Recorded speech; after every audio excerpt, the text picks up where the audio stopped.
Olá, pessoal! Hoje nós vamos aprofundar algumas curiosidades do livro 4, que trabalha a crise do feudalismo, a Baixa Idade Média. Para começarmos, vamos lembrar da principal relação entre a nobreza, que era o de suzerania e vassalagem, muito adotado na Europa a partir do governo carolíngio, né? Carlos Magno tinha aí essa ideia de doar terras para diversos nobres. Ele doou praticamente 200 terras, 200 condados, né? Esses condados seriam governados por um conde e por um bispo. Ou seja, o Carlos Magno foi um grande doador de terras na Europa, principalmente da parte da França. Então, o rei geralmente é o suzerano e quem recebe a terra é o vassalo, né? Deveres do suzerano: proteção e concessão de um feudo, que é a terra. Deveres do vassalo: auxiliar militarmente, monetariamente. Nós sabemos que o feudalismo é um sistema de produção agrícola, então você, quando é vassalo, tem que dar parte da sua produção para o seu suzerano. E fidelidade, né, no conselho administrativo, que provavelmente ele vai participar. O suzerano era quem doava feudo em troca de apoio militar contra invasores. O vassalo é quem recebe o feudo. Assim acontecia o estabelecimento de aliança entre senhores feudais. E o que estava em jogo era a proteção, apoio militar e a doação de terras. Aí, gente, olha só que coisa legal. A gente vai ter o suzerano dos suzeranos, que é o rei, né? E ele vai doar aqui as terras. O principal nobre na hierarquia dentro da nobreza é o duque. O duque vai ser dono de um ducado. O ducado é uma terra muito importante. O duque vai ter uma influência política junto ao seu suzerano, junto ao seu rei, muito forte. Então, dentro da nobreza, o duque é quem tem mais força política. E o duque, geralmente, ele vai doar terras dentro do seu ducado, né, para barões. Né? Barões vão ser nobres também, de uma escala bem menor, e que vão dar apoio político e militar a esse duque. Bom, nós temos na linha intermediária o marquês. Na verdade, o marquês ele vai receber uma terra que é o marco, ou seja, que é a fronteira, marca o limite fronteiriço daquele território. Então, todas as terras que poderiam ser invadidas aí, o suzerano dava para um marquês, né? Que era a terra do marco. Marquês, então, ele está um pouquinho abaixo do duque, mas ele também vai ter uma importância muito grande na defesa, né? Na ajuda de manutenção daquele território. Bom, e abaixo nós temos o conde. A terra de um conde é um condado. O conde também vai ser muito importante. Eu acabei de falar para vocês que Carlos Magno, durante o Império Carolíngio, doou 200 condados, ou seja, os condes eram os nobres de confiança para receber esses feudos e eles vão manter a relação de fidelidade com seu senhor. A estrutura econômica nós já vimos, né, que é agrícola e pastoril. A gente percebe que não há circulação de moedas, já vimos isso. Havia troca natural quando há o excedente, e todo feudo ele é autossuficiente, ou seja, ele produz para a subsistência. A gente vai perceber também a situação de colonato. O colonato, todo mundo lembra, que veio lá do Império Romano. É quando havia uma crise agrícola e havia um incentivo para que as pessoas fossem para o meio rural, receber um pedaço de terra para poder produzir gêneros agrícolas naquela terra. E assim vai dar origem às outras obrigações que o colono vai ter com os seus senhores, agora chamados de servos. Então, as obrigações servis. Nós vamos ter a corvé, todas essas nós já vimos, né? Trabalho gratuito dos servos na agricultura, né, que seria o manso senhorial, o cara tem que trabalhar alguns dias da semana nas terras do senhor. Banalidade, que é o imposto pago pela utilização da infraestrutura, já mostrei isso também para vocês, se o cara quer fazer um vinho, quer fazer um doce e precisa usar os equipamentos lá do feudo, ele tem que dar parte da sua produção para o seu senhor. A talha, que é quando o servo está produzindo na sua terra, ele tem que dar parte da produção para o seu senhor. A mão morta, que quando o responsável pela família morre, se você quiser continuar no feudo, a família quiser continuar no feudo, tem que escolher um outro responsável por aquela família, e aí paga um imposto chamado mão morta. E a captação? A captação é um imposto anual pago por cada indivíduo para poder ficar dentro daquele feudo. Os servos também eram obrigados a prestar serviço militar em caso de guerra e dar hospitalidade ao seu senhor. Aí, galera, esse primeiro mapa daqui é o mapa do Império Romano. Então, prestem atenção aqui, ó, nessa fronteira daqui e nessa daqui, porque são as fronteiras que vão nos interessar. Então, o mapa do Império Romano, aqui o mapa depois das invasões bárbaras, ok? Aqui o que eu falei para vocês, o que vai interessar é justamente aqui, ó, e aqui, tá? E olha aqui, já com o Reino Franco. Na verdade, o Reino Franco aqui é o centro da França, né? Mas isso daqui tudo também era da dinastia carolíngia, tá? Então, muito interessante vocês saberem isso. A Inglaterra não, a Inglaterra ela estava com os saxões. E vocês vão perceber também que essa parte daqui da Bretanha não faz parte da dinastia carolíngia. E vai ser a parte que vai ter grandes problemas. A Bretanha, junto com a Normandia, nós já vamos ver. Bom, aí, esses costumes que eu quero aprofundar com vocês são curiosidades interessantíssimas, né?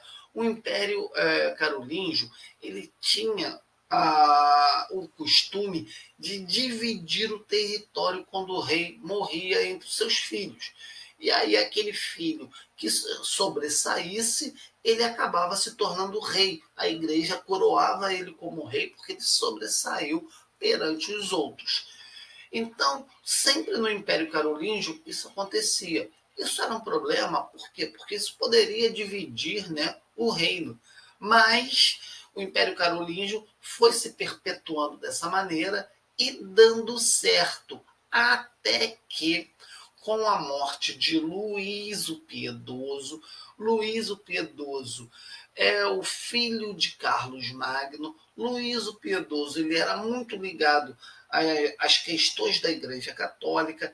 Ele vai ter 3 filhos. E como ele era muito ligado às questões da Igreja, ele se enfraqueceu muito politicamente. E aquelas terras todas que o Carlos Magno havia doado para condes, esses caras começam a ter uma força política, a se revoltar, a rebelar contra Luís o Piedoso. Então, Luís o Piedoso começa a perder força política. Com sua morte, o império dele é dividido em 3, que é isso que nós estamos vendo ali no mapinha. Então, o império dele vai ser dividido entre Carlos o Calvo, que é essa parte verde, né? Vai ser dividido para Lotário, que é essa parte amarela, e para Luís o Germano, que é essa parte, então, que está em cor de barro, né? Então, o império vai ser dividido em 3 partes e a partir daí começam um monte de levante aqui que não aceita politicamente os netos de Carlos Magno. O único que consegue impor aí um grande respeito é Lotário, né? Lotário consegue manter aqui com muita força o centro da França. Aqui o Sacro Império domina essa região toda e essa parte daqui começa a entrar em grande disputa. Eu falei para vocês que o que? A Bretanha não estava fazendo parte, né, do Império, continua sem fazer parte, aqui é até um erro, está tudo verdinho, porque a Bretanha não fazia parte, e a Normandia, que é aqui em cima, também vai começar a se desligar do Império Carolíngio. Por quê? Porque ali vai surgir uma família muito importante, chamada Plantageneta, né? Vai ser a família que vai entrar em conflitos com a família Capeta, que nós vamos ver nas próximas curiosidades. Bom, e aí o que vai acontecer? Com o Império Capetíngio, ou seja, a partir de Hugo Capeto, eles mudaram essa ideia de divisão de territórios.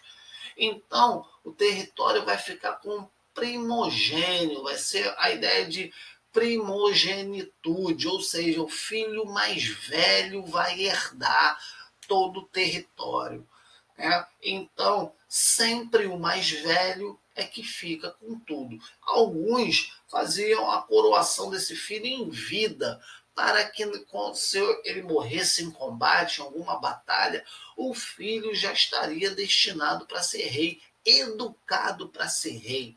Então, na verdade, o Império Capetíngio é que devagarinho vai mudando esses costumes dentro da Europa, e isso depois passa a ser lei, né? O filho mais velho é o indicado. E aí, galera, vamos pensar aqui o seguinte: eu tenho 3 filhos, sou dono do Rio de Janeiro, né? Eu sou lá que administra as terras do Rio de Janeiro. Tenho 3 filhos. O meu filho mais velho vai herdar, quando eu morrer, as terras do Rio de Janeiro. Geralmente, o segundo filho vai herdar as últimas terras conquistadas. Então, vamos lá, eu consegui conquistar Paraty, que é no limite do Rio de Janeiro com São Paulo ali. Então, meu primeiro filho fica com o Rio de Janeiro e meu segundo filho vai administrar lá Paraty.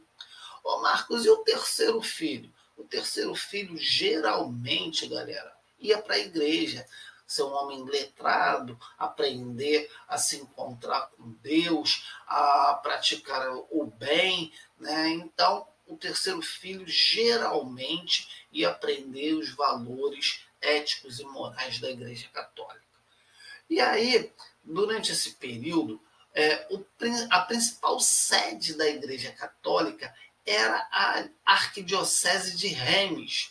A Arquidiocese de Reims, que vai coroar diversos reis dentro da Europa, principalmente os reis de origem capetinja, que eles deram muita sorte porque sempre tiveram filhos homens, né?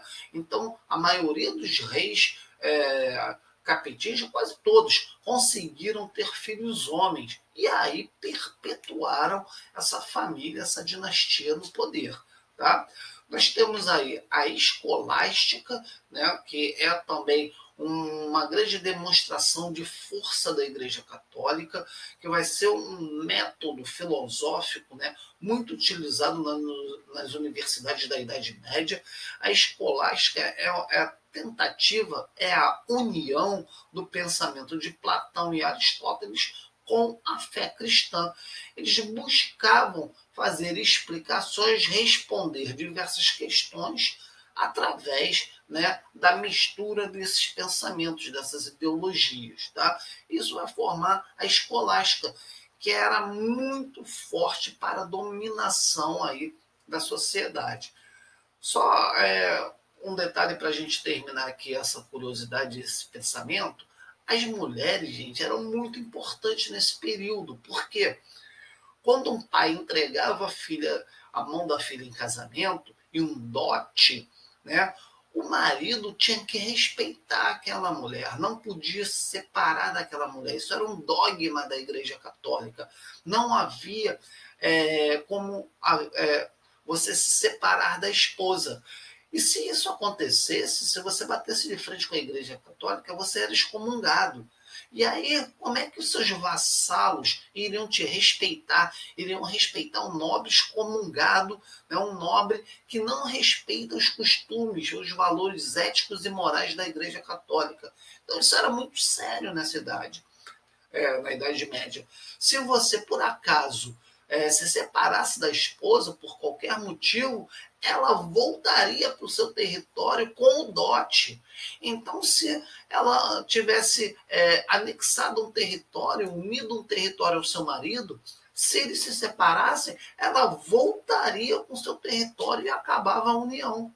Então, na verdade, a mulher acabava tendo uma importância muito grande. Ela era muito respeitada pelos princípios da Igreja Católica. Tá bom, gente? Um grande abraço, então. Então, a próxima aula de curiosidades também, né? Para a gente aprofundar o máximo possível o livro 4. Valeu!